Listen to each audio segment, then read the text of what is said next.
Hello good morning students. आप लोगों को जो मैं नवम पाठ में अति लोभो न कर्तव्य पढ़ाई थी, मीन्स अति लोभ नहीं करना चाहिए, उसमें मैंने जहाँ तक आप लोगों को पढ़ाया था उससे आगे मैं पढ़ाने जा रही हूँ। वो देखिए, वो पहले मैं रीडिंग करवा देती हूँ बेटा। क्या है? तदा भाग्यात् स एव मुनि निरपते पूर्णतः प्रत्यक्ष अभवत् देवदासः तं प्रणम्य महर्षे कृपया दन्तं वरं निर्वर्तयतु इयं कुमारी मम जीवितम इति नवेदयत्। अब क्या हुआ था, वो राजा ने तो वो राजा बहुत लोभी था। वो जो राजा था जिसका नाम देवदास था, वो तो बहुत लोभी था। लोभी के कारण वो एक गरीब की तरह जीवन भी व्यतीत करता था बेटा। तो एक दिन क्या हुआ, आप लोगों को तो पता है, एक दिन उसने क्या किया, एक उसके यहाँ पे एक मुनि आया और मुनि से उन्होंने जब मुनि का सत्कार किया तो मुनि खुश होकर उन्हें वरदान दिए और क्या बोले, जो तुम्हारी इच्छा होगा वही होगा। तो उन्होंने क्या वरदान मांगा, देवदास जो राजा था उन्होंने क्या वरदान मांगा, जो मैं जिस चीज़ को छूऊं वो क्या हो जाए, सोने का हो जाए। तो उन्होंने बोला तथास्तु, ऐसा ही होगा। मुनि ने वरदान दे के तो चले गए।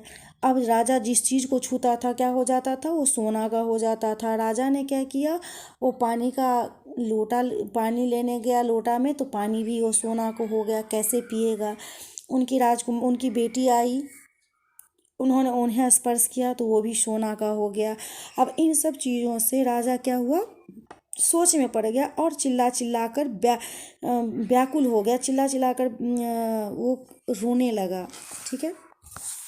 तदा भाग्यात् स एव मुनि निरपते पूर्त प्रत्यक्ष अभवत। अब इसमें क्या कह रहा है बेटा, तब भाग्य से वही मुनि राजा के पास प्रत्यक्ष हुए। फिर एक दिन अचानक क्या हुआ, भाग्य से जो मुनि उन्हें आशीर्वाद दिए थे, जो तुम्हें क्या चाहिए, तो उन्होंने अपना आशीर्वाद में वर मांगे थे, जो जब मैं जिस चीज़ को छूऊं वही चीज़ मुझे प्राप्ति हो जाए। वही मुनि एक दिन उनके घर आए। पितः अतीव सुंदरानी मानी कुसुमानी देवदासं तं प्रणम्य महर्षे कृपया दन्तं वरं निर्वर्तयतु इयं कुमारी मम जीविताम इति निवेदयत्। इसमें क्या कह रहा है बेटा, तब भाग से वही मुनि राजा के पास प्रत्यक्ष हुए, मीन्स आए। देवदास ने उन्हें प्रणाम किया और प्रणाम करके कहा, महर्षि दिए वर से मुक्त कीजिए। आपने जो मुझे वरदान दिए थे उससे मुझे मुक्त कीजिए। मैं उस वरदान से परेशान हो गया हूँ और यह मेरी बेटी कुमारी मेरा जीवन है, इसे आप जीवित कीजिए। यह निवेदन राजा ने किया उस मुनि से। ठीक है। अब उसके बाद देखो क्या है बेटा, उसके बाद है महर्षि अवदत् देवदास त्वया सुवर्णस्य महत्वं गणितम्। कह रहा है महर्षि अवदत्, महर्षि देवदास से बोलता है, देवदास त्वया सुवर्णस्य महत्वं गणितम्। क्या बोला महर्षि देवदास से, क्या बोला, तुम सोने को जाना, वस्तुतः तत् तुच्छम, वास्तव में यह तुच्छ है, वो कुछ भी नहीं है। उद्दानतः जल मानय, बगीचे से जल लाओ। क्या बोला, उदानतः जल मानय मीन्स बगीचे से क्या लेकर आओ, जल लेकर आओ। वो मुनि ने क्या कहा देवदास से, देवदास तुम जाओ बाग में जाओ और वहाँ से जल लेके आओ। तेन जलेन सिक्तानि वस्तुनि पूर्वाम अवस्थानां प्राप्स्यन्ति। क्या हुआ, बोले जल लेके आओ, उस जल के सींचने से ही वस्तुएं पूर्व अवस्था में आ जाएंगी। इत्वाकुत्या मुनि तत्रे बान्धहिर्तः।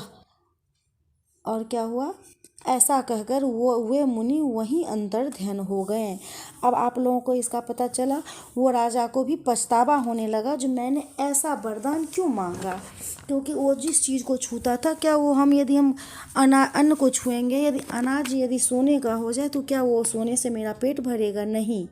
लोभ के कारण उन्होंने तो ये बोल दिया, जो मैं जिस चीज़ को छूँ स्वर्ण भवन्तु, स्वर्ण के हो जाए, सोने के हो जाए। लेकिन बाद में उन्हें इन चीज़ों से बहुत पछतावा हो रही थी और उन्हें जब उन्हें ऋषि ने कहा जो बाग में जाओ और जल लेके और उस जल को हर वस्तु पे छींटो सींचो, जिसको तुमने छुआ और वो सोने का हो गया, वह पूर्व अपने अपने अवस्था में आ जाएगा।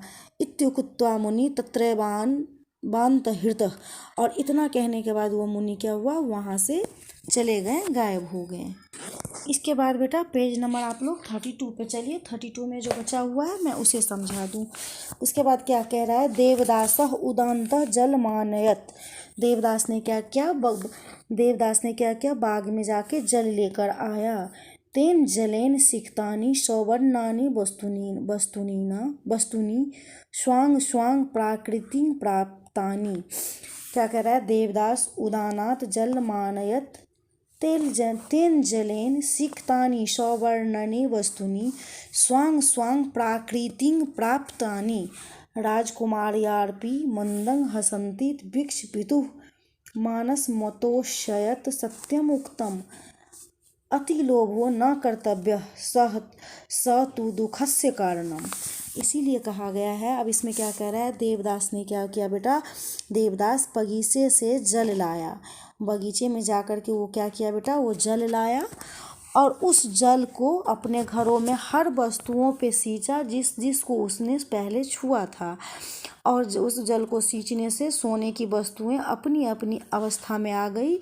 जैसे कि वो लोटा में पानी था, उसको वो सोने का हो गया था, वो फिर अपने पूर्व अवस्था जल में परिवर्तित हो गया। राजकुमारी भी अपने अवस्था में आ गई। राजकुमारी को भी मंद हंसते हुए देखकर राजा के मन में संतोष हुआ।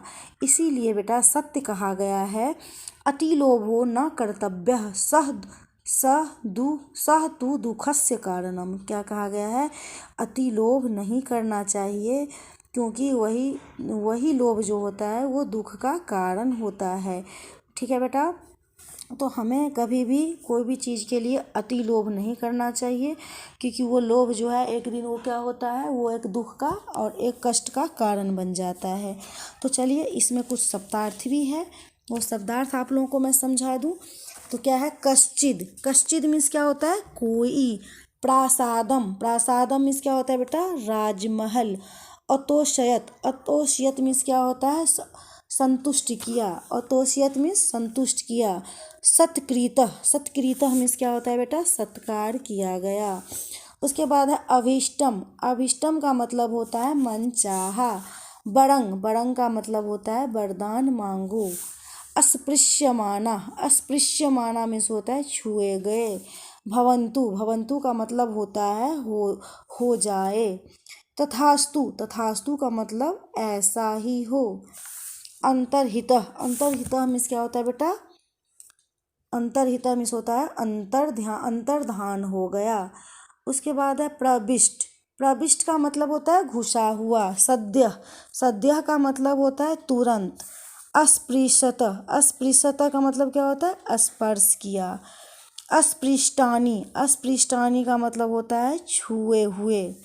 उसके बाद है जातानी का मतलब होता है बेटा हो गया। क्या होता है, हो गया।